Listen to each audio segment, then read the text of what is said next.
misfires. All right, almost every time you can count on it.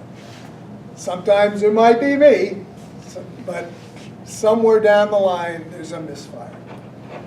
The second thing that can happen, that's a total nothing happens. Another thing that can happen is you got a good spark, you had powder in your pan, you get a flash in the pan, and then no bang. Now what do you do? What do you do in that situation? What is required by the national park is that you stay in that position for 10 seconds.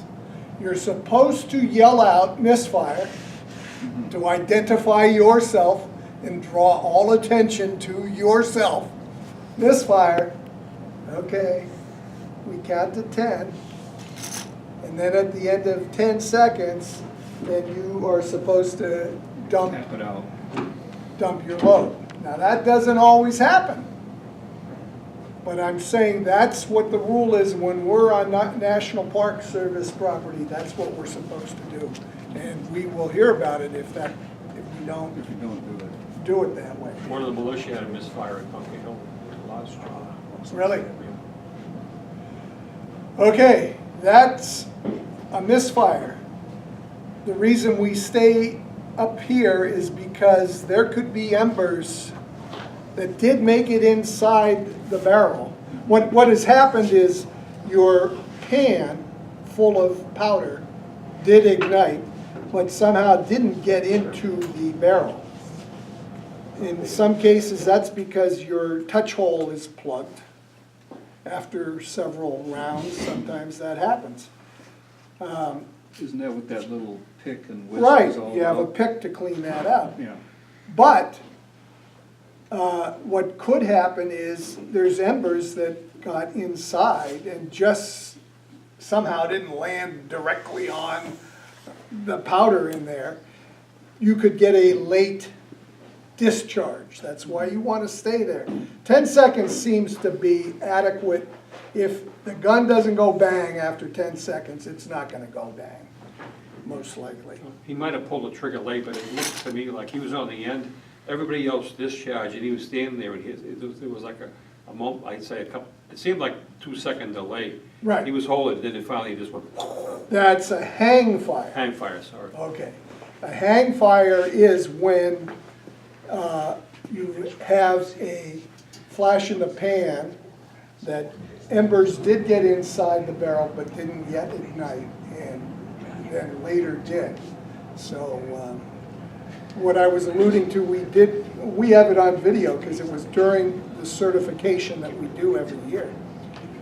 He had a hang fire on videotape during certification, but he was using the 4F powder.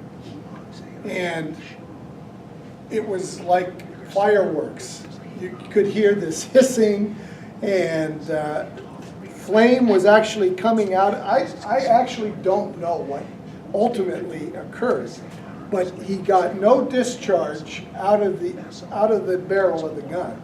It seemed to all want to come back out of the touch hole. I gotta go. So That's scary. yeah, there are things like that that can happen.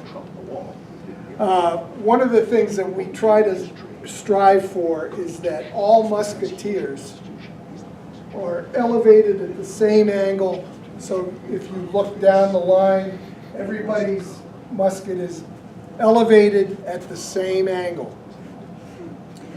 The other thing that we try to emphasize, and we hope that people grab onto, is that the musket is against the shoulder and at eye level. Because I've seen, what happens is you see photographs of your events afterwards and you say, what was he thinking of? You'll see people holding their musket down here because they don't want to be near the sparks and whatnot. That's no good. Everybody needs to be doing it the same way. The musket against the shoulder and up here, and we'll see in photographs where certain musketeers want to close their eyes, but Don't give out names again. I do it myself. The one thing that you should strive to become good at is if you have a misfire, you should be able to identify why that happened. And if you're paying attention, did you see sparks? That's what I try to do. Can I confirm that I saw sparks from the flint? And generally, I don't remember anything after that because of the bang. But you're hoping to be able to see the sparks. Well, you also have the advantage, you wear those Franklin glasses. Right, you know, true. Which protects the eyes. Very true. But I had this as a handout as well. The NRA 4 safety rules, we want to remember all of them. 2 of them don't really apply to us because we're not really shooting live rounds. But safety rule number 1 is to assume that all guns are loaded. Loaded, right? You know, there's no such thing as, oh, is that gun loaded? Can I see it? No, you should always assume that that is a gun and it is loaded, so it is therefore dangerous. So safety rule number 1 is to assume all guns are loaded. Number 2 absolutely applies to us. Never let the muzzle cover anything which you are not willing to destroy. We're out in public and we don't want to be waving the muzzle of our musket around. You know, I see a lot of people doing that after parades, walking around, and it just blows my mind away. Right. I wonder, what are those guys thinking? That's, Well, I'll tell you, you all the get, time. They're not thinking.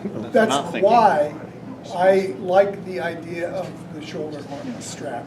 We did, If everybody has a shoulder strap and we get in the habit and we're walking back to the car and it's over our shoulder, we don't have to think about it. Otherwise, we're walking around like this. Isn't it fair to say that when the Army was marching, traveling, that they would be marching with the musket end down, just because of the weather? Right. Well, I'll tell you, holding 11 pounds of musket in any position, I don't care what position it is, on the shoulder. I mean, we do the parades. Yeah. Holding 11 pounds of musket in any position for an extended period of time is tiring. We march in parades and we'll do 3 miles of parade. After 1 mile of marching with our muskets on our shoulder, guess what? The bicep in your left arm is starting to throb. So, this, I like again, the shoulder strap, that's taking all of that weight and putting it on your shoulder. Yeah. So that eliminates the problem. That's, quite frankly, walking around with a musket becomes a matter of now my bicep is tired, now I have to put it in this hand. So there's going to be movement of that gun back and forth. I like the idea of a shoulder strap. My musket just doesn't have the clamps I wonder if we could fit it. to do it. We might be able to fit it. Yeah. I know whenever I walk with mine, I always carry it in my hand and carry it, as Chris said, pointed down toward the Right, ground. But right. when you're in a parade, But even so, carrying it in a parade imagine is, you're going to get tired doing that. oh yeah. So you're going to have to switch it to this hand, you know. So there, I'm just saying, we'll explore that a little bit more. So on the 20th,